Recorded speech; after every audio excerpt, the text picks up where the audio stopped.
하나님의 말씀 마태복음 16장 21절입니다.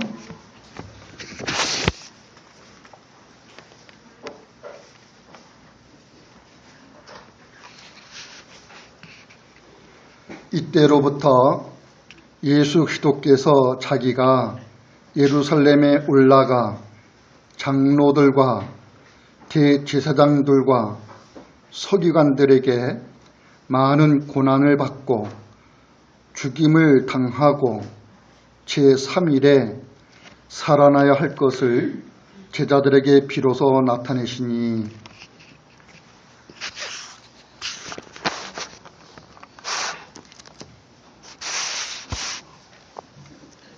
예수께서는 지금 봉독해드린 것에서 보게 되는 자신의 죽음과 부활을 미리 알려주시고 있습니다.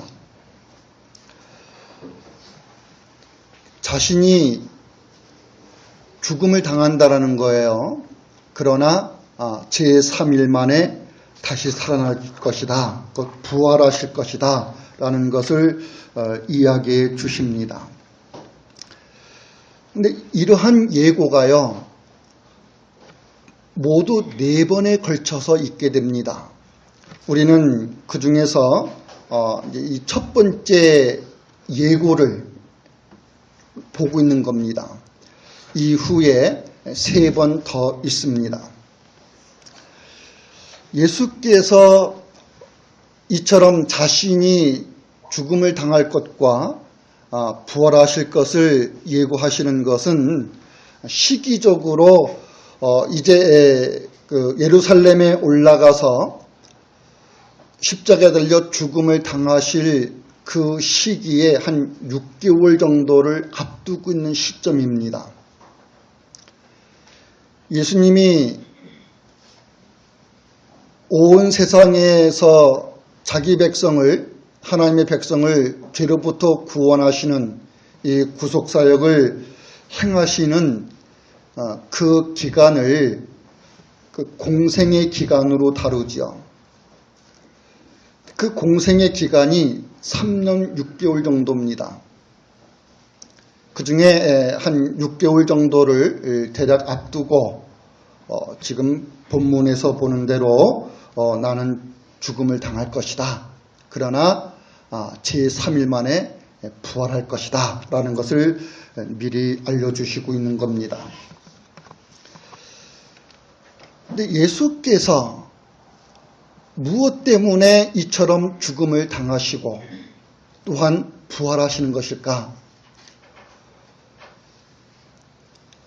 여러분, 우리가 인류의 역사를 보게 되면은 이러한 예고가 예수님 외에 또 있는 분이 있나요?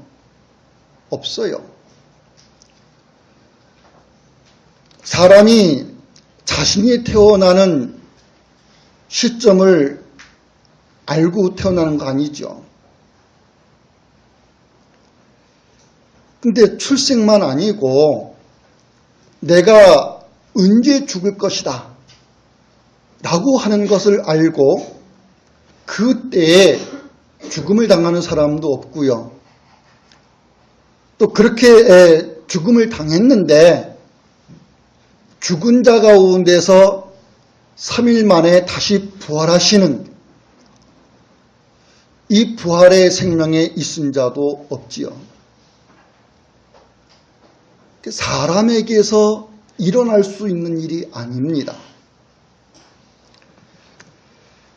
하나님께서 아들로 보내시고 그리스도의 구속사역을 행하게 하신 예수님에게서 그분이 세상에 오신 것과 그리고 죽음의 고난을 당하신 것과 그리고 죽은 자 가운데서 부활하시는 것을 우리가 보게 됩니다. 근데 무엇 때문에 예수님이 세상에 오시고 사람의 몸을 입고 세상에 오시고 또 그렇게 오신 분이 십자가에 달려 무엇 때문에 죽음을 당하시고 죽음을 당하셔서 무덤에 갇히신 그분이 무엇 때문에 3일 만에 다시 살아나시는 부활을 하셔야만 했을까라고 하는 것은 하나님이 계획하신 그 하나님의 그 정하신 뜻을 이해하지 않으면 알 수가 없는 거죠. 예수님은 자신의 죽음과 부활을 예고하는 것에서 세 번째 예고할 때 내가 세상에 온 목적은 이것이다 라는 것을 밝혀줬었습니다. 뭐라고 밝혔냐면요. 인자가 온 것은 섬김을 받으려 함이 아니라 도리어 섬기려 하고 자기 목숨을 많은 사람의 대속물로 주려는 것이다 라고 말씀하셨어요. 인자가 온 것은 이것은 예수님 자신을 가리키는 겁니다. 내가 세상에 온 것은 섬김을 받으려는 데 있지 않고 오히려 섬기는 일을 할 뿐만 아니라 자기의 목숨을 많은 사람의 대속물로 주려는 것이다 라고 말씀해 주고 있는 거예요. 여기에 많은 사람의 대속물로 주기 위해서 세상에 오셨다라고 하고 있어요. 그러면 이 일을, 즉 대속물로 주시는 이 일을 무엇을 통해서 행하는 것인가 하면은 예수께서는 자신의 죽음에 대한 예고 속에서 알려주시고 있습니다. 내가 죽음을 당할 것인데 사람들에게 미움을 받아서 이방인의 손에 넘겨져 죽임을 당할 것이다. 근데 그렇게 나를 이방인의 손에 넘기는 자들이 누구이냐 하면은 유대인으로서 장로들과 대제사장들과 서기관 곧 율법 학자들이다라는 거예요. 장로들은 유대인들에게 가장 어른의 지위에 있는 분들이죠. 유대 사회에서 존망을 받는 어른들인 거예요. 이들은 유대인들에게 지도자급에 속하는 거죠. 우리가 원로 이런 얘기를 하잖아요. 원로. 그리고 그 장로들과 대제사장들과 율법학자들에게 많은 고난을 받고 죽임을 당하는 거죠. 이분들이 예수님을 이방인에게 넘겨주는 거예요. 로마 군대에 넘겨주죠. 예수님을 십자가에 못 박아 죽이라. 이걸 요구하기 위해서 이방인의 손에 넘겨주는 거예요. 예수께서 자기 목숨을 많은 사람의 대속물로 주는데 장로들과 대제사장들과 서기관들에게 많은 고난을 받고 죽임을 당할 것이다. 이런 얘기를 하십니다. 예수께서 이러한 말씀을 미리 말씀해 주시고 있는 것은 자신이 많은 고난을 받고 죽임을 당하는 희생을 치르는 방법으로 사람의 대속물이 되신다는 거죠. 그래서 사람들이 하나님의 백성에 있는 그 사람들이 죄사함을 받아서 죄의 결과로부터 자유할 수 있게 해주셨습니다. 근데 예수님의 이 죽음에 함께 연결되어 있는 것이 뭐냐면은 부활이에요. 나는 죽음을 당할 것이라는 것과 함께 나는 부활할 것이다 라는 것이 같이 말해주고 있습니다. 예수님이 죽음을 당하시는데 그 죽음은 부활의 생명을 자기 백성들에게 주실 것을 내다보시고 있기 때문입니다.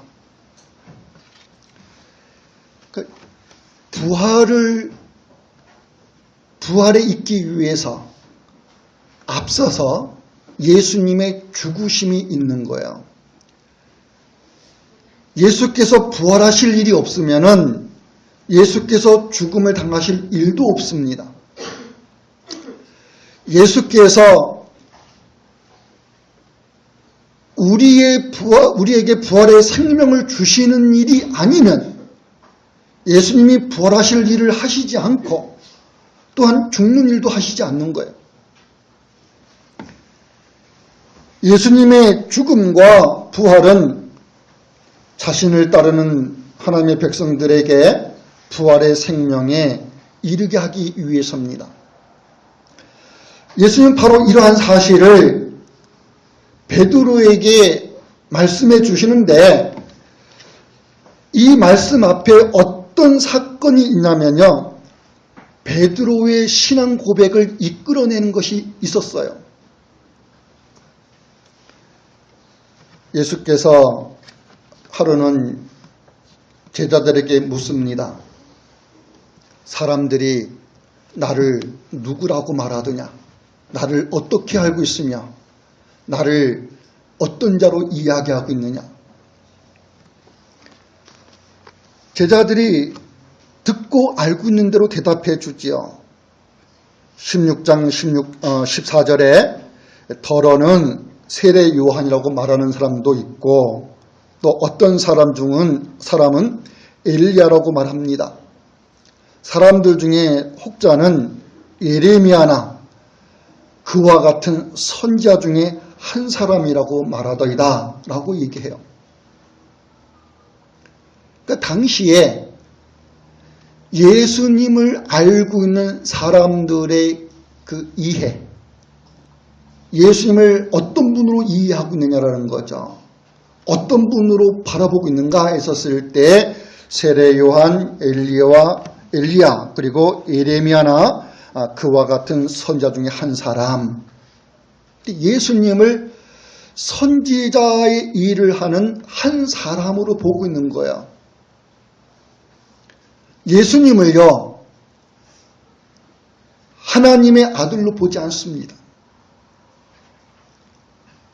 아들의 자격으로 오신 예수님은 근본 하나님이심을 믿지 않습니다. 그렇게 대답하는 제자들에게 그렇다고 그러면은 너희는 나를 어떻게 알고 있느냐? 너희는 나를 누구라고 생각하느냐? 너희들이 알고 있는 대로 대답해보라. 이렇게 물어요. 그랬더니 베드로가 대답하기를 주님은 그리스도이십니다. 또한 살아계신 하나님의 아들이십니다. 예수님을 그리스도이시여 살아계신 하나님이시다. 이것은 베드로의 신앙 고백입니다. 예수님을 따르는 신앙에 있는 것에 대하여 자신이 신앙하고 있는 바 그대로 고백하고 있는 겁니다.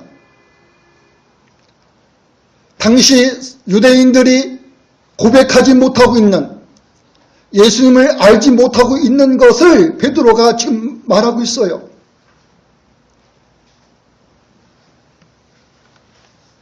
예수님을 그리스도의 일을 하는 선지자 중에 한 사람입니다.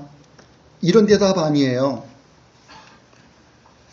그리스도의 일을 하는 선지자 중에 한 사람이 아니라 예수님은 그리스도 그분이십니다. 근데 그리스도의 일을 하시는 그 예수님은 하나님의 아들이시다라는 고백이에요. 예수님에 대한 이해에서 이 두 가지가 같이 있어야 되는 거죠. 그리스도이시며 하나님의 아들이시다. 우리가 하이델베르크 교리 문답에서 지금 배우고 있는 것 중에 하나가 뭡니까? 우리를 죄로부터 구원하기 위해서 준비되신 그리스도이시다. 그분은 참 사람이며 참 하나님이시다. 이것이 아니고서는 우리를 죄로부터 구원하기 위해서 오시는 중보자여 구원자가 될 수가 없는 거죠. 참 사람이시며 참 하나님이십니다. 사람의 몸을 입고 오셨는데 그분은 참 하나님이시다. 이분이 아니고서는 우리를 죄로부터 구원하는 구원자가 될 수가 없고 중보자로 계실 수가 없는 거라고요.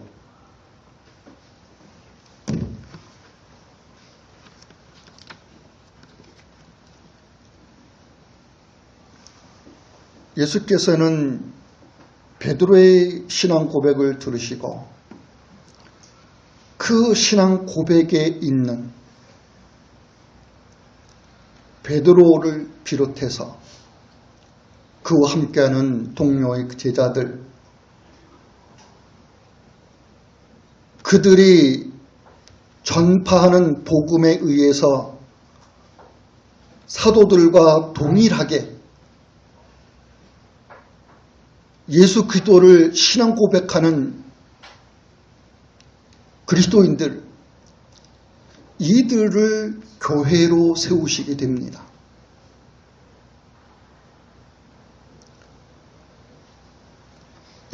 교회 역사적으로요, 교회가 어디에 세워지느냐는 것에 대해서 여러 의견들이 있어 왔어요.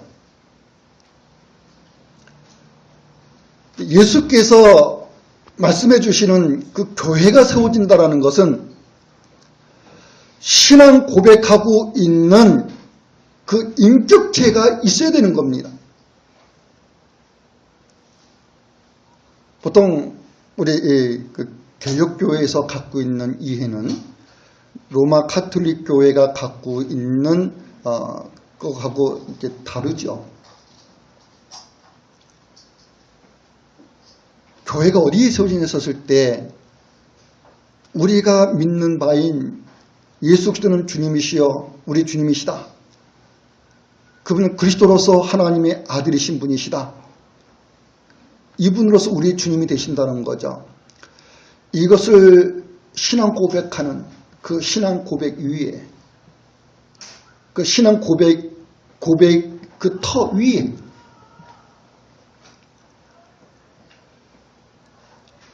근데 그것만 갖고는 부족한 거예요. 신앙 고백이라는 것은 말 그대로 고백이잖아요. 말이에요, 말.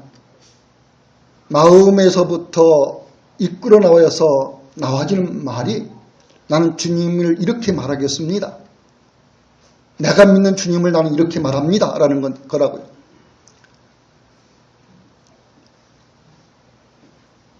그러한 말 위에 세워지는 게 아니죠.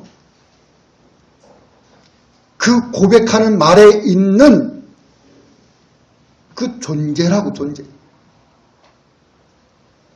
즉 예수 그리스도를 따르는 믿음에 있는 신자입니다. 신앙 고백하는 그 인격체가 있지 않으면 안 되는 거죠. 예수 그리스도를 따르는 제자들, 그들이 그리스도의 교회로 서지게 됩니다. 그리스도를 주님으로 모시고 주님을 고백하는 그 믿음의 그 공동체들이 주님의 몸을 이루고 있습니다. 신앙 고백에는 주님이 계신 것이고 신앙 고백에는 그 고백에 의해서 주님을 따르고 있는 그 신자들이 있는 거예요.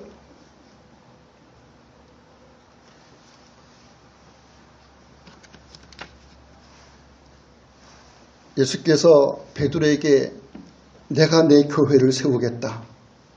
근데 어디에 세우게 하냐면은 너에게 이런 고백을 이끌어내게 한 내가 누군지를 알게 하신 그 하늘에 계신 내 아버지, 이분에 의해서 지금 고백하고 있다는 거예요. 하늘에 계신 아버지에 의해서 고백하고 있다는 거죠. 그러니까 베드로가 사람의 지식과 지혜로 고백되어지는 것이 아니, 고백하고 있는 것이 아니고 하늘로부터 주어진 그 지식과 지혜에 의해서 예수 그리스도를 고백하고 있는 거예요. 신앙 고백하고 있는 거예요. 근데 그러한 그 베드로를 내 교회를 세우는 반석으로 삼겠다라는 거예요. 너는 베드로라,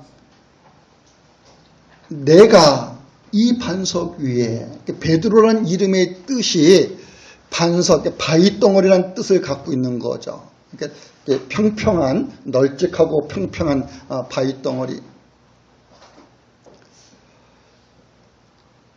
너를 내 교회가 세워지는 바위덩어리, 교회가 서가지는 그 터로 제공하겠다라는 거예요.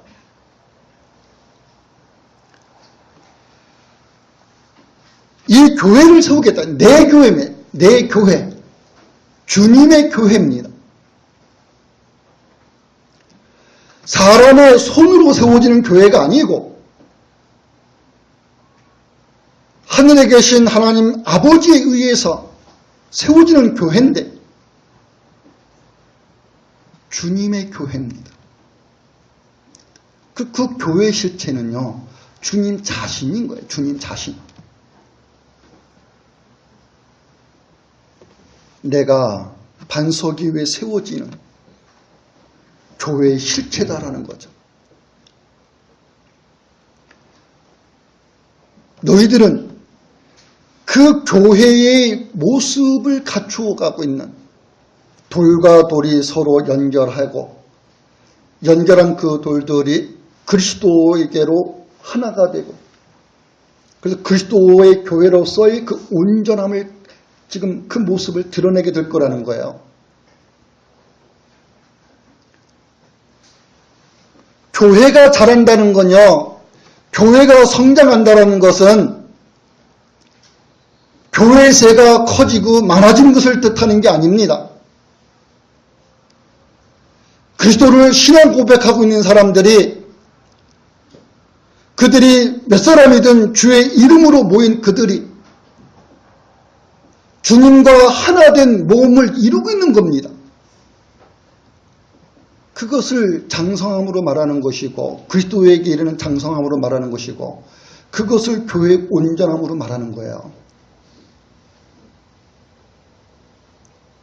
한 개인을 가지고 말하는 것이 아니라 교회라고 하는 것을 가지고 말하는 겁니다. 교회는 그리스도로 인해서 온전합니다. 이건 사람의 숫자로 커지고 만들어지고 그런 모양새가 아닌 거예요.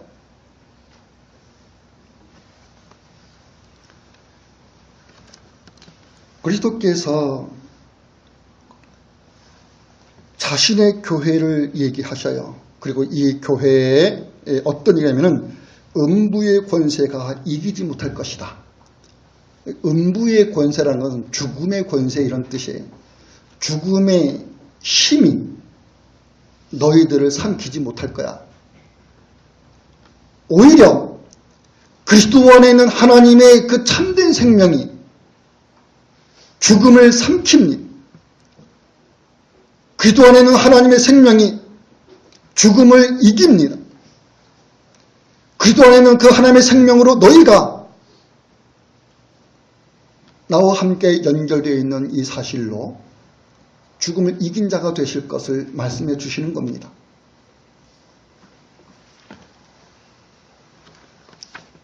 예수께서는 계속해서 천국 열쇠를 너에게 줄 것인데 내가 땅에서 무엇이든지 매면 하늘에서도 매일 것이고 네가 땅에서 무엇이든지 풀면 하늘에서도 풀릴 것이다 라고 하는 것을 이야기해 주셨어요. 이러한 교회를 얘기하시고 제자들에게 이런 얘기도 하셨어요. 주의를 주는 거예요. 경고하사 자기가 그리스도인 것을 아무에게도 이르지 말라. 예수님께서 천국 복음을 전파하고 이적을 행하시고 이런 일을 왜 하셨나요? 예수님 자기 계시적 사건이었잖아요. 자신이 그리스도시며 하나님의 아들이심을 드러내시는 사건들이었잖아요. 예수님의 그 설교, 예수님의 가르침, 예수님의 이적, 많은 권능을 행하셨다고요. 예수님의 말씀에 권능이 있었습니다. 예수님의 가르침과 예수님의 그 이적의 권능이 있었습니다. 자신을 드러내시는 권능이었습니다. 그런데 왜 여기서는요, 내가 그리스도인 것을 아무에게도 이르지 말라, 감추시고 있어요. 자신을 은닉시키고 있다고. 예수께서 지금까지 해오신 일과 더불어서 왜 이럴까요? 전혀 이게 상반된, 우리가 지난주까지 뭐에 대해서 배웠나요? 예수님의 그 사역에 집중되어 왔던 것, 우리가 산상설교로부터 시작해서 천국 복음이 전파되는 것과 더불어 하나님의 나라의 그 능력이 귀신을 쫓아내고 많은 병자를 고치는 여러 가지 일을 통해서 설명되어 왔잖아요.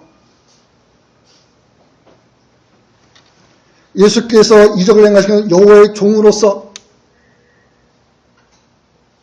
자기 백성들이 앓는 그 질병, 그 고통을 진다는 것이 무엇인가를 말해주는 거였잖아요. 여호와의 종이 무엇 때문에 우리 대신에 질고를 지고 슬픔을 당하는 것인가? 여러분, 우리 대신에 질병을 지는 우리가 알아야 될 병 또는 앓고 있는 병을 하도 안쓰러우니까 우리 대신 알아줄게, 이런 문제가 아니라고요. 내가 대신 감기 걸려주고, 내가 대신 배 아파주고, 내가 대신 암이 걸려주고, 내가 대신 그 질병으로 인해서 내가 죽을 수밖에 없는 상황에 내가 처해질게, 그런 뜻으로 질고를 진다, 질병을 앓는 자가 되고 그걸 아는 자로서 앓는다고 말하고 슬픔을 당한다, 이런 얘기를 하겠는 것인가 하는 얘기죠. 아니, 예수께서 그러한 말씀이 행해지는 것은 이사야 선지자에게 예언된 것에 의한 것인데,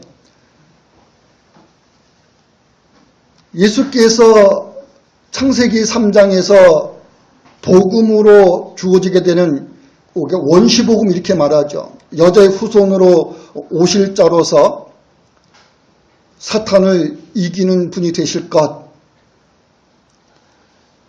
그 구원의 약속의 성취로 행하시는 일이었어요. 죄와 그 비참함으로부터, 그 속에서 마귀와 더불어 싸울 수 있는 그런 존재가 사람 가운데 누가 있어요? 죄와 사탄에 종되어 있는 것이 죄 아래 있는 모든 인간들의 실상인데,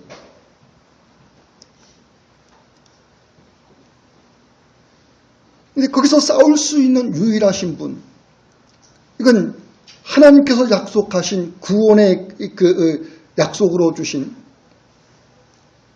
메시아에 대한 이해가 있지 않으면 안 되는 거죠.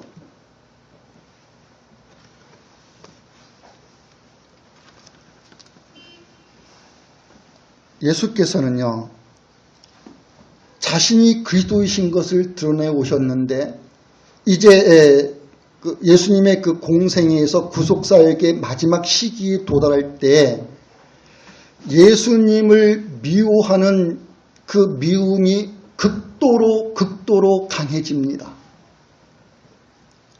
그러니까 점점 예수님을 싫어하고 미워하고 대적하는 그 강도가 세진다고요. 이건 음모로서만, 계획으로서만 갖는 것이 아니라 실행에 옮겨지게 되는 거예요. 예수님을 체포해서 죽이려고 하는 그 음모와 활동이 이제 두드러지게 나타난다고요. 그러한 사람들의 상태를 예수께서 아시고 계시기에 내가 그리스도인 것을 아무에게도 말하지 마라. 예수께서 사람들의 미움과 배척, 이것을 두려워해서 이런 말씀하는 게 아니에요. 그리스도인 것을 지금까지 드러내 오시고 증거해 오셨지만은 사람들의 실상은 예수님을 적극 배척하고 부인하는 믿음이 없는 악한 세대에 있어 오죠. 그러한 사람들 앞에서 예수께서는 자신을 드러내지를 않게 하십니다. 그리고 예수께서는요, 하나님께서 자신에게 정해 주셨던 그 뜻에 따라서, 그 계획에 의해서 예수께서는 차질 없이 전진해 나가시고 움직이시는 거예요.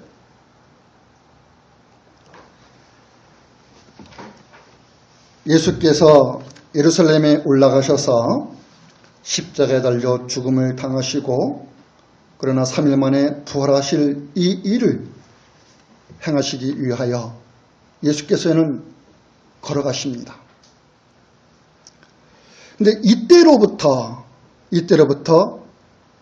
자신이 예루살렘에 올라가 장로들과 대제사장들과 서기관들에게 많은 고난을 받고 죽임을 당하고 이런 일을 겪을 것이다. 그리고 제3일에 살아날 것이다. 라는 것을 제자들에게 비로소 나타내시니 이 예고를 이제 시작한 거예요. 모두 아까 말씀드린 대로 4번에 걸쳐서 예고가 주어집니다. 어떤 사건 앞에서 중요한 그 사건이 이렇게 전환될 때마다 예수님이 나는 죽는다, 부활한다, 이걸 예고해 주셔요. 여러분, 교회라는 건요, 예수께서 세우시는 교회는 예수님의 죽음과 부활을 통해서 우리에게 죄의 사함과 새 생명이라고 하는 이 은혜를 입는 일이 발생하는 거죠. 교회라는 것은 새 생명과 또는 그리고 사죄의 은총, 이거를 입고서 그분의 다스림 속에 살아있는 것, 그게 교회의 실제적인 모습이에요. 교회가 뭐냐는 거죠. 그리스도의 교회가 뭡니까? 사람들의 손으로 세워서 사람들이 만들어가는 그런 종교의 한 형태로서의 교회가 아니라 그리스도께서 내 교회를 세우겠다고 그 교회로서 서지는 그 교회가 뭐냐라는 거예요. 죄사함과 새 생명의 은혜를 입고서 그 교회의 주가 되신, 머리가 되신 그리스도의 다스림 속에 있는 것, 그게 교회라고요.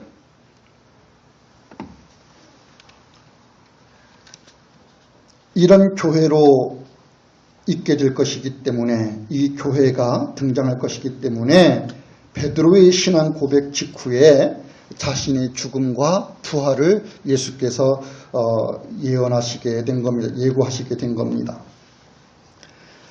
교회는 지금까지 2000년의 유구한 역사잖아요. 이 긴 유구한 역사 속에서 늘 말해온 것이 하나밖에 없습니다. 예수님의 죽음과 부활. 이것을 교회의 진리요, 교회가 가지고 있는 믿음의 본질로서 말해왔어요. 죽음이 빠지고 부활이 빠지면 교회가 증거해오는 진리가 되지 않습니다. 죽음이 빠지고 부활이 빠지면 교회는 모습을 갖출 수가 없습니다. 사람의 경건과 전통, 이것으로 교회의 모습을 띠는 게 아니고요. 예수님의 죽음과 부활의 진리가 교회의 모습을 띠게 되는 거예요. 그러니 중요하지요. 우리가 그리스도의 교회를 이루고 있다면 예수님의 죽음과 부활을 믿는 이 믿음에 있는 것은 아주 중요하다고 말하지 않을 수가 없는 겁니다. 예수께서는 교회가 자신의 죽음과 부활에 의해서 존재한다라는 것을 자신이 부활하시고 40일 동안 그 땅에 계시면서 하나님 나라의 복음을 전파하시는 그때까지도 이걸 계속해서 말해 나가시게 되는 거예요. 예수께서 가룟 유다 대신에 새로운 한 사람을 12사도의 수에 가입하게 되지요. 마띠아가 뽑혀서 12사도의 수에 가입하게 되는데 그 사도가 되는 마띠아에 대해서 그 사람의 정체성을 알려주셔요. 왜 이 사람을 12사도의 수에 가입하였을 때 나의 부활을 증거할 사람이 되게 할 것이다 라는 거예요. 근데 그 나의 부활을 증거할 사람이라는 것에서는 즉 예수의 그 부활을 증거할 사람이 되게 할 것이라는 것에는 이제 죽음이라는 말이 생략되어 있는 거죠. 나의 죽음과 부활을 증거할 사람이 되게 할 것이다. 예수께서 대속물로 자신의 몸을 십자가에 들여 죽음을 당하셨습니다마는 죽은 자 가운데서 3일 만에 다시 살아나셔서 그 죽음과 부활의 생명에 있는 그리스도를 믿는 모든 자들에게 생명의 주가 되셨다고 하는 이 복음을 증거할 사람으로 사도의 수에 가입시키겠다라는 거예요.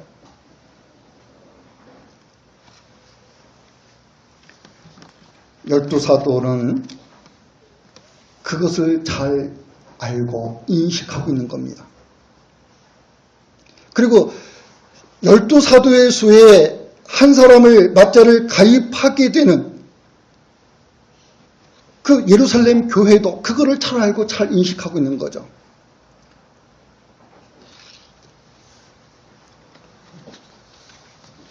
무엇 때문에 주님의 교회된 성도들의 신앙에서 예수님의 죽음과 부활 신앙이 강조가 되고 중요시되고 있는 건지요. 예수님은 내가 죽는다고 했을 때 그 죽음을 당하는 것이 자신과 전혀 상관이 없는 사람들에 의해서 죽임을 당하는 것이 아니었습니다. 예수께서는 마태복음 1장 1절에서 언급되고 있는 거냐면은 아브라함과 다윗의 자손, 아브라함의 자손으로 오신 분이신 동시에 또한 다윗의 계보를 통해서 오시게 되는 거예요. 다윗 왕의 계보를 통해서. 이분에 대해서 기록해주고 있는 것, 그것이 마태복음이었어요.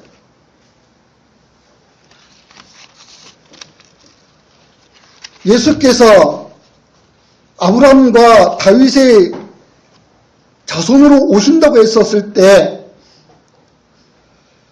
이 사실을 누가 가장 잘 듣는 사람이겠어요? 유대인들이에요.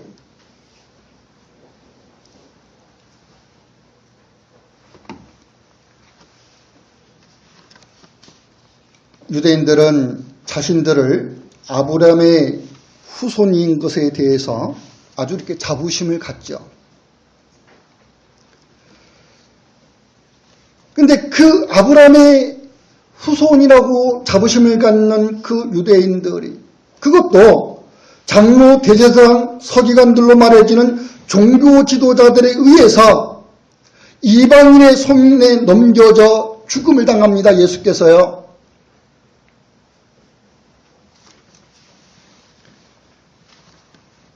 이건 우리들에게 시사해주는 의미가 크죠. 왜냐하면 유대인들은 구약 성경에 해박한 지식을 가지고 있는 자들입니다. 유대인들이 가지고 있는 성경에 대한 지식과 우리들이 가지고 있는 성경의 지식에 대해서 이게 종종 비교가 돼요. 우리들은 성경 지식을 성경을 읽어서 그리고 가능한 많이 읽어서 다독해서 성경에 있는 그 일들을 우리가 알고 거기에서 다루어지고 있는 그리스도에 대해서 이해를 하고 그래요.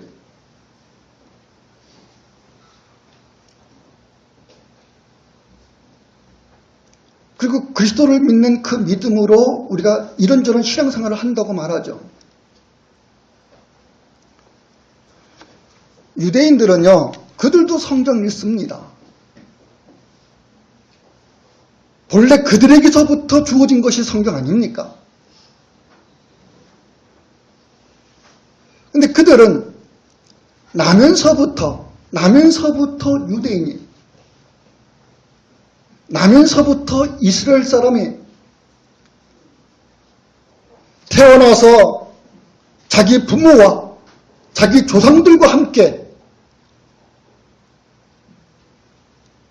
성경에서 말씀해 주시고 있는 하나님의 예언을 듣고 그 예언에서 가르쳐 주시고 있는 메시아에 대한 소망과 그 기대를 갖고 기다려오죠. 그들의 율법을 지키는 것, 이 행동 하나하나가 하나님께서 선자를 통해서 예언해 주신 그리스도와 상관이 없는 건 하나도 없는 거예요. 다 그리스도와 상관이 있는 거라고요. 그런 그들이니까 누구보다도 그리스도에 대해서 잘 알고 잘 이해하고 그 믿음 속에 있어 와야 되는 거 아니겠습니까?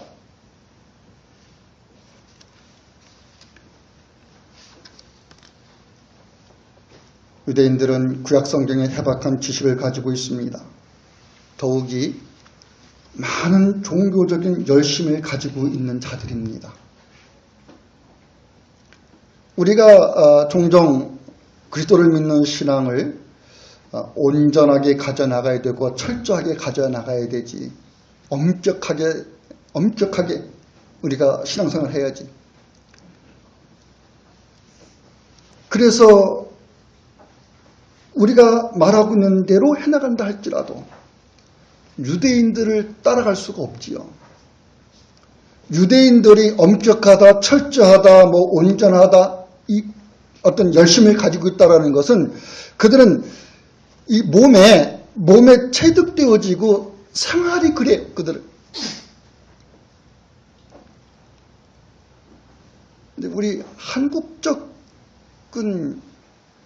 이게 분리가 되어 있는 경향을 띠고 있다고요. 예배당 안에서는 그리스도인, 예배당 밖에서는 그 성적이 모호한 거예요. 어쨌든 유대인들은 구약 성경에 해박한 지식을 가지고 있습니다. 많은 종교적 열심을 가지고 있는 자들입니다. 그러니 어느 백성들보다도 예수님을 잘 이해하고 또한 주로 섬겨야 할 것인데 예수님을 배척하고 대적해서 결국에는 십자가에 달아서 죽이도록 요구를 합니다. 이러한 이유는 유대인들이 예수님을 안 것을 그리스도이시오 하나님의 아들로 알고 있지 않았기 때문인 거예요. 본문의 앞에서 보는 대로 예수님을 선자 중에 한 사람으로, 예수님은 요셉의 아들이요 목수의 직업을 가진 분으로 이런 것으로 알고 있는 분이라고요. 근데 그런 분이 선지자들이 말해왔던 지혜에 대해서 이야기할 때 그 가르침이 지니는 권능에 사람들이 놀라워하고 예수께서 이적을 행하시는 그 권능에서 하나님이 보내신 자가 아니면은 누구라도 이런 일을 할 수가 없는데 놀라워하고 그러는 거예요. 근데 이것을 그런 가르침과 그런 권능을 행하시는 이것을 선지자의 한 사람으로서 할 수 있었던 것을 보는 거죠. 엘리야가 그런 일을 했고 에레미야가 눈물을 흘리며 백성들에게 회개를 촉구하며 멀리 떠났던 하나님으로부터 돌아올 것을 얘기하고 예수님을 그런 선지자의 한 사람으로 봤다고. 그리스도의 일을 하는 사람으로서 위대한 선지자. 하나님의 아들로 결코 받아들이지 않았어요. 그러기에 예수님이 나는 하나님의 아들이시다, 나는 그리스도라는 것을 드러낼 때에 극도의 배척과 대적하는 행위를 보였던 겁니다. 이런 이들은 예수님을 십자가로 몰고 갑니다. 그런데 같은 유대인 동족인데 예수님의 제자들이 장로들과 대제사장들과 서기관들과 이들과 달라 보이는 점이 뭔가요? 예수님을 따르는 제자들, 이들도 같은 유대인 동족이잖아요. 예수님을 그리스도로 믿으며 또한 살아계신 하나님의 아들로 믿는다는 이 믿음의 고백에 있는데 이건 분명히 유대종교 지도자들하고 이건 현격한 전혀 다른 차이점을 지금 가지고 있는 거잖아요. 그리스도시며 살아계신 하나님의 아들입니다. 예수님은 그런 분입니다. 그런 분으로 나의 주님이십니다. 그런데 이런 제자가 예수님이 하실 그 일에 대해서 온전하게 파악하고 이해하고 알고 있는가 하면은 제자들이 예수님을 그리스도로 알고 하나님의 아들로 믿고 있지만 그 믿음이 담고 있어야 할 내용, 믿는다는 것에 있어야 할 그 확실한 내용이 있어야 된다고요. 아무 내용도 없는 것을 믿는 게 아니고 또는 세상적인 그런 내용을 담고서 예수님을 따르는 것이 아니라 하나님께서 세상에 드러내 주시고 알게 해주시는 그 내용을 담고 있고 그 내용을 따르는 것이어야 된다고요. 그것이 예수님의 죽음과 부활이에요. 근데 아직 제자들에게 이것이 형성되어 있질 않아요. 예수께서 죽음을 당하고 부활하시고 승천을 하실 때까지도 그렇습니다. 승천을 하실 때까지도. 여러분 사도행전에 보면 1장에 예수님이 이제 부활하셨다. 그리고 땅에 40일 동안 계셨다는 걸 얘기하죠. 부활하신 몸으로 40일 동안 계신 거예요. 그리고 이제 승천하시게 돼요. 이제 하나님의 보좌에 있게 되는데 그렇게 될 때까지 제자들이 어떤 이해에 있었냐? 예수께서 제자들에게 말씀하는 거예요. 너희들이 어떤 사람인가? 라고 했었을 때 예수님의 그 죽음과 부활을 증거하는 것에 대해서 하나님의 나라를 봐야 되는데 제자들은 자기들이 알고 있고 보고 있는 그런 하나님의 나라를 이야기해요. 하나님의 나라가 임하시는 것이 이때입니까? 하나님의 나라가 온다고 그러면은 지금 이때입니까? 아니면은 우리가 더 기다려야 되는 겁니까? 하나님의 나라의 오음을 이야기한다고요. 그럼 그 하나님의 나라가 여러분들은 어떤 관점에서 하나님의 나라를 이해하고 있는가요? 여러분들의 경우는요. 예수께서 불언간에 다시 오실 것이며 재림하실 것이며 재림하시게 되면은 자신을 믿음으로 따랐던 자들을 자신과 함께 주님의 나라에, 곧 하나님의 나라에 영원히 있게 하실 것, 그것으로 하나님의 나라를 여러분들은 보고 있는 거 아닙니까? 우리는 이것을 내세천국 이렇게 흔히 말하죠. 내세천국. 근데 제자들이 가지고 있는 하나님의 나라는 그런 게 아니었어요. 이스라엘 나라의 회복하심을 갖고 말하는 거예요. 하나님의 나라, 주께서 하나님 나라의 복음을 전파하시고 이제 그분이 하나님의 보좌에 있게 될 텐데 주께서 하나님의 나라의 그 때를 지금 말씀해 오고 있는 거라고요. 그럼 주께서 임하게 하실 그 하나님의 나라, 이건 주님이 다스리는 하나님의 나라라고. 자, 이건 틀림없는 거예요. 주님이 다스리시는 하나님의 나라. 근데 주님이 다스리는 그 하나님의 나라가 무엇으로 있는가 하면은 이스라엘 나라를 회복하실 것에서 보는 거죠.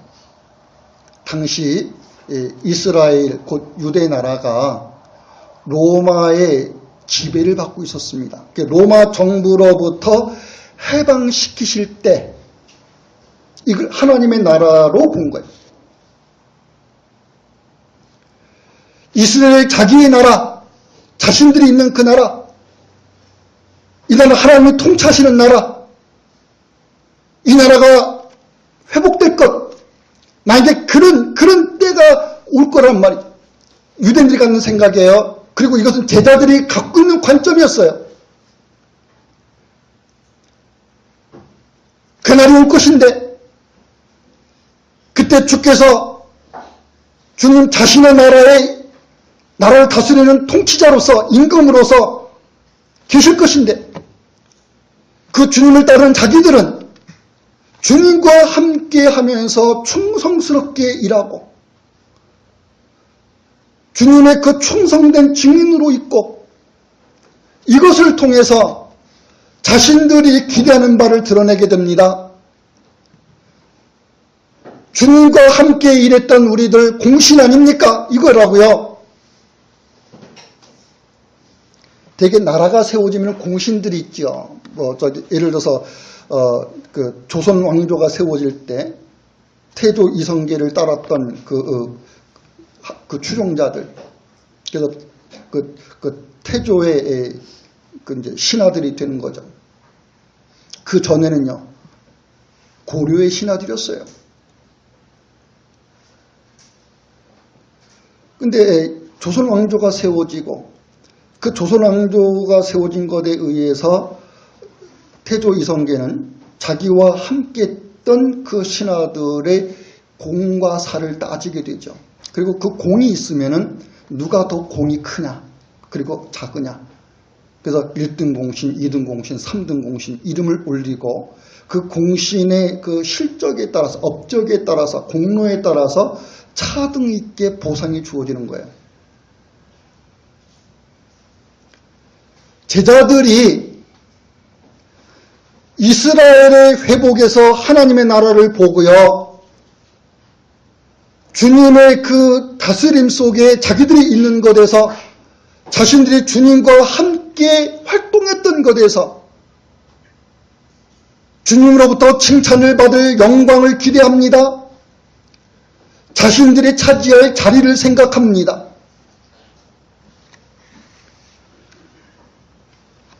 유대나라가 로마로부터 독립해서 온 세상을 지배하게 될 때 주님과 함께하며 활동했던 자기들의 의를 인정해 주어서 거기에 걸맞는 좋은 자리를 주셨으면 하는 것이 제자들이 갖는 잠기되어 있는 인식이에요. 그러한 제자들의 모습은요, 이건 섬김이 아니라 자기들이 예수 그리스도와 함께하며 행한 업적과 공적에 따라서 높고 좋은 자리를 차지하기 위한 시기와 미움, 다툼이 존재해요. 여러분들이 아시는 거 있잖아요. 그 세베대의 아들, 두 아들, 그 모친이 나와서 예수님께 부탁한 거 있잖아요. 내 두 아들을, 한 아들은 주님의 좌편에, 또 한 아들은 주님의 오른편에 앉게 해주세요. 우리식으로 말하면요, 정승반열에 올려달라는 거 아니겠습니까?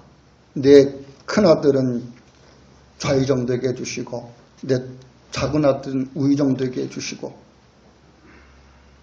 예수님이 하나님의 나라의 주님으로 오신 것에 대해서 이해를 못하는 거죠. 하나님의 나라와 이스라엘과의 이 관계를 이해를 못하는 거예요. 제자들이 갖는 이런 생각, 예수께서 십자가에 달려 죽음의 고난을 당하고 약속하신 대로 3일 만에 부활하신 후 제자들에게 나타나서 40일 동안 땅에 계시며 하나님의 나라의 복음을 전파하고 승천하실 때까지도 계속됐다고요.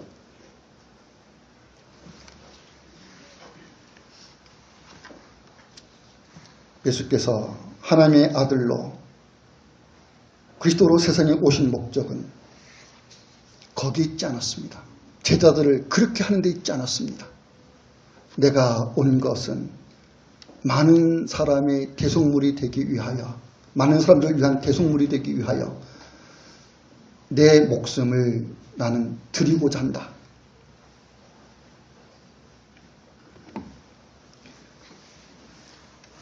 이 사실을 깨닫지 못하고서는, 예수님이 세상에 오신 이 목적을 깨닫지 못하고서는 예수님을 땅에 속한 관점에서 하나님의 나라를 바라보는 그런 부끄러운 모습을 보일 수밖에 없어요. 우리네 주변의 교회가 왜 기복신앙이 횡행하고 왜 상급신앙이 횡행합니까? 왜 하나님이 주신 은사를 가지고 하나님의 나라에서 첫째가고 둘째되고자 합니까? 예수님이 세상에 오신 목적을 이해 못하는 거예요. 성경에서 보는데, 예수님이 대속물이 되기 위해서 오셨다는 것을 설교를 듣는데,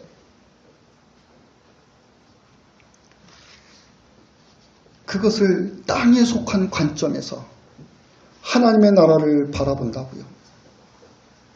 그 땅에 속한 관점에서 하나님의 나라를 보는 한 해는 하나님의 나라가 땅에 대한 이해 속에서 가질 수밖에 없지요. 이것이 타락한 죄인의 부패한 성향입니다. 그러기에 예수님의 제자들이 주님의 교회된 반석으로 그 초석이 될 수 있기 위해서는 먼저 제자들에게 필요한 것이 있었습니다. 내가 누구냐? 그리스도이시며 하나님의 아들이시다라고 하는 것이고, 이 그리스도시며 하나님의 아들이신 예수님이 무슨 일을 겪으실 것인지를 정확하게 이해하는 일이었습니다. 그런 면에서 베드로의 신앙 고백이 있을 때로부터 예수님의 죽음과 부활이 예언되기 시작한 것은 이건 의미심장한 거죠. 괜히 그 베드로의 신앙 고백을 다루고 예수께서 자신의 죽음과 부활을 또한 다루는 게 아니라 이게 연결되어 있는 거예요. 이제 우리에 대한 좀 이야기를 하면서 결론을 내리겠습니다. 죽음과 부활을 주께서 예고하신 그대로, 성경에서 말씀한 그대로 예수님은 십자가에 달려서 죽음의 고난을 당하십니다. 그리고 3일 만에 죽은 자 가운데서 부활하십니다. 이 예수 그리스도를 주님으로 받아 섬김에 있는 존재가 우리입니다. 예수를 믿는 우리란 말이에요. 우리의 그 정체성에 대해서 여러분은 늘 기억해야 되고 떠올려야 되는 거죠. 내가 누구냐는 내 존재를. 예수님의 죽음과 부활이 없었으면 여러분에게 어떤 일이 발생할까요? 나는 죽는다, 부활한다는 이것이 없으면은, 이것이 없는 것으로서 기독교라는 종교로 존재한다 그러면은 도대체 이 교회에 무슨 일이 발생할까요? 바울이 말합니다. 그리스도의 죽음과 부활이 없으면 어떤 일이 있을 거냐를 고린도서 15장에서 말하기를, 우리가 죄에 대하여 죽은 자가 되며 하나님의 영원한 생명을 새 생명으로 받는 부활도 없을 것이다. 그리스도의 죽음과 부활이 없었으면 우리가 죄에 대해서 죽은 자가 되고 하나님의 영원한 생명으로 부활하는 이것도 없다 그 말이에요.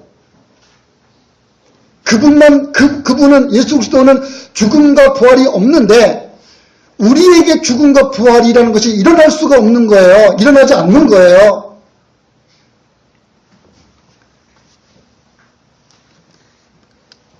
그래서 우리가 죄에 대해서 죽은 자가 되는 일도 없고 하나님의 영원한 생명으로 새 생명을 받는 부활도 없다고 그러면은 우리가 왜 날마다 그리고 매주 우리가 주의를 통해서 그리스도의 생명의 몸으로 연합하는 일을 왜 하는데요?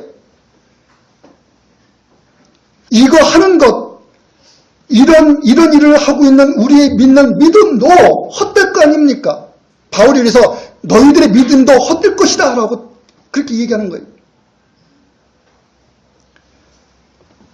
우리가 죄에 대해서 죽는 것과 우리가 부활하는 이것만 없는 것이 아니라 그게 없는데 예수 그리스도를 믿고 따른다 그러면은 너희들의 믿음은 헛것이다. 그 헛된 믿음에 있는 너희들은 참으로 불쌍한 자이다. 이런 얘기를 하는 거예요. 참으로 불쌍한 자이다.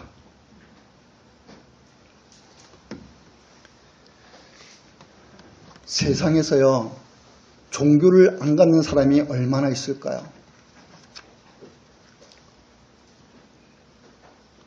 며칠 전인가 얼마 전인가는 자기 딸이 부모의 허락을 받지 않고 다른 남자하고 사귄 거예요. 그 나라는 부모의 허락으로 결혼을 해야 돼. 뭐 연애 결혼이 이게 안 통해요. 부모가 정해준 남자와 결혼해야 되는 거예요. 근데 그 딸이 자기가 사랑하는 남자가 있는 거예요. 근데 이게 부모가 허락 안 하니까 이게 가능이 안 되죠. 불가능하죠. 방법은 도망가자. 부모가 노였습니다. 사람들을 보내서 추격합니다.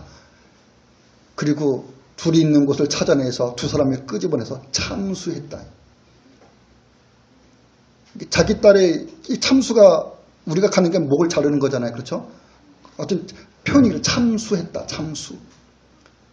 자기 딸을 참수하고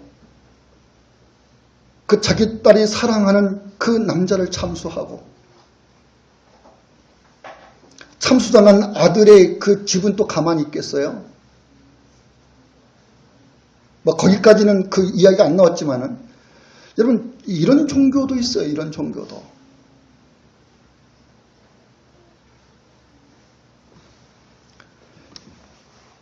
그런 걸 떠나서 예수의 부활, 죽음 이게 없고 우리의 죽음, 우리의 부활이 없는 종교. 그런데 열심을 갖고 신앙생활을 해요. 전도서에 말한 대로 헛되고 헛되니 모든 게 다 헛되다. 해 아래에 있는 하늘 아래에 있는 인간이 수고하고 노력하는 것 중에서 유익한 게 도대체 뭐가 있겠는가? 다 헛되고 헛되다. 그것처럼 우리의 믿음도 헛될 것이라는 거예요. 그리스도의 죽음과 부활에 우리의 믿음이 있지 않으면 여러분들이 일생을 그리스도의 이름을 부르고 열심히 노력한 종교 이거 다 아무것도 아닌 게 되는 거죠. 우리가 믿는 믿음은 그런 게 아닌 거예요. 예수님의 죽음과 부활은 여러분들을 죄에서 구원하며 하나님의 영원한 생명을 얻게 하는 진리이기에 여러분의 믿음을 헛되게 할 수가 없습니다. 예수께서 십자가에 달린 자가 되셔서 죽음의 고난을 당하신 것은 대속주로서의 죽음에 계시는 것입니다. 우리를 대신해서 우리가 치료할 죄값을 예수께서 자기 몸을 들이시는 것으로 대신 지불하시는 일을 하셨어요. 그래서 하나님의 공의를 만족합니다. 인자가 온 것은 이걸 얘기하는 거예요. 인자가 온 것은 내가 온 것은 많은 사람의 대속물이 되려는 것이다. 예수께서는 이렇게 우리를 위한 그리고 여러분을 대신한 대속주가 되시는 것에서 십자가에 달리셨을 뿐만 아니라 온 세상에 생명을 주는 주님이 되시는 것에서 죽은 자 가운데서 부활하심으로 3일 만에 부활하심으로 죽음을 이긴 자가 되셨고 생명을 다스리시는 주님이 되셨습니다. 여러분, 예수께서 죽은 자 가운데서 3일 만에 부활하셨다는 것, 죽은 자가 됐다는 것, 이건 누구나 그냥 받아들일 수 있죠. 우리도 죽고 예수님도 죽은 자가 되셨다. 누구나 받아들이는. 근데 3일 만에 부활하셨다. 이거는 누구나 받아들일 수 있는 일이 아닌 거예요. 근데 이런 것이 전해지는 것이 설화냐고 하면 설화. 우리가 흔히 말하는 전설. 각 고향마다 있는 전해져 내려오는 어떤 이야기거리, 그 설화에 대한 이야기거리, 그런 것으로 예수님의 죽음과 부활이 증거되고 있는 겁니까? 예수님이 죽은 자 가운데 3일 만에 부활하신 것이 진리인 것은 여기에 뭐가 있냐면 역사적 사실이라는 것이 있기 때문에 설화가 아니고요. 전해져 내려오는 각 고향에서 사람들이 이야기거리를 만들어내는 그런 전설이 아니고 역사적 사실이 있어야 된다고요. 실제 일어난 역사적 사실이 있어야 되는 거예요. 어느 역사의 그 때에 일어난 사실이 있어야 되는 거예요. 주후 30년에 예수님의 죽음과 부활이 있는 이 역사적 사실을 하나님의 말씀인 성경은 기록하고 있고 예수님의 죽음과 그 부활을 목격한 많은 증인들이 있었다고요. 바울이 그 얘기하는 거예요. 고린도전서에서 어떤 얘기하냐면요. 예수께서 부활하셔서 제자들에게 나타나셨을 뿐만 아니라 12제자에게 나타나셨을 뿐만 아니라 500여 명의 형제들에게도 일시에 나타나셨다는 거예요. 그러니까 가룟 유다가 12제자인데 가룟 유다가 죽었으니까 11명의 제자들. 그리고 후에 마띠아가 12세에 가입되고. 여러분, 이들만 예수님의 죽음과 부활의 목격자가 아닌 거예요. 500여 명의 그 많은 형제들이 봤다면 500여 명의 형제들이면요, 우리 교회에 10배가 됐습니다. 10배. 이 많은 숫자가 일시에 보았다면. 그리고 사도 바울이 성경을 기록하고 있을 당시에 아직까지도 태반이 살아있었다는 거예요. 태반이. 그리고 또 얘기하죠. 그 중에 나도 있다. 만삭되지 못한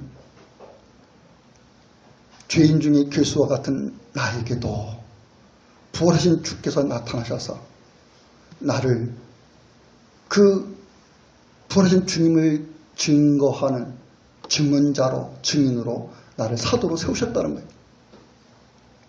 본래 바울은요, 교회를 핍박했던 자입니다.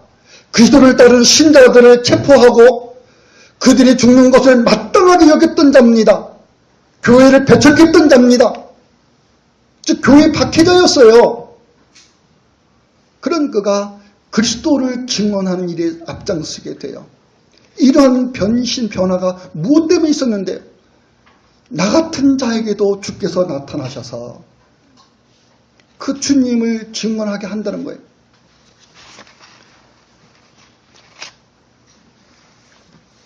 우리가 그리스도이시며 하나님의 아들 예수님을 믿는다는 것은요, 예수께서 죽으시고 부활하심으로 죄사함을 주시고 참 생명, 영생을 주시는 주님의 은혜를 입는 것에 있는 건데, 이 은혜는요, 주께서 심판주로 오셔서 악인은 영벌에 처하시고 의인은, 예수 그리스도를 따르는 의에 있는 사람은요, 영생에 있게 하기 위해서 불원간에 다시 세상에 오시는 일을 하십니다. 그게 예수님의 재림입니다. 주께서 이 날이 있기까지, 즉 자신이 불원간에 다시 오실 때까지 여러분의 기억을 항상 예수의 죽음에 있게 하고 예수의 부활에 있게 하십니다. 예수님의 죽음과 부활을 잊은 자로 잊지 않게 한다고요. 우리가 이 은혜를 입고 이 믿음에 있는 것으로 오늘도 주님을 경외함에 있습니다. 주님의 이름을 높여 부르는 찬양이 여러분의 입술에 가져나갑니다. 찬송가에 그런 거 있어요. 어찌 주님을 찬양하지 않을까? 어찌 주를 찬양하지 않을까? 요한계시록에 천상 교회의 그 예배의 모습, 그 경배의 모습을 표현하는데 거룩하다, 거룩하다, 거룩하다 이것을 반복하면서 어린 양 되신 예수 그리스도의 그 이름을 찬양합니다. 이거 여러분이 듣는 겁니다. 이 찬양에 여러분이 있는 겁니다. 이것이 예수의 교회에 우리가 매 주일 한 주일 속에서 이 교회 모임을 갖는다는 것은 우리의 행위에 의해서 뭔가를 드러내기 위해서가 아니라 우리 믿음이 오직 이 찬양에 있는 것으로서의 그리스도를 경외함에 있는 것으로서의 이것을 여러분의 믿음이 말해지는 거예요. 기도하겠습니다.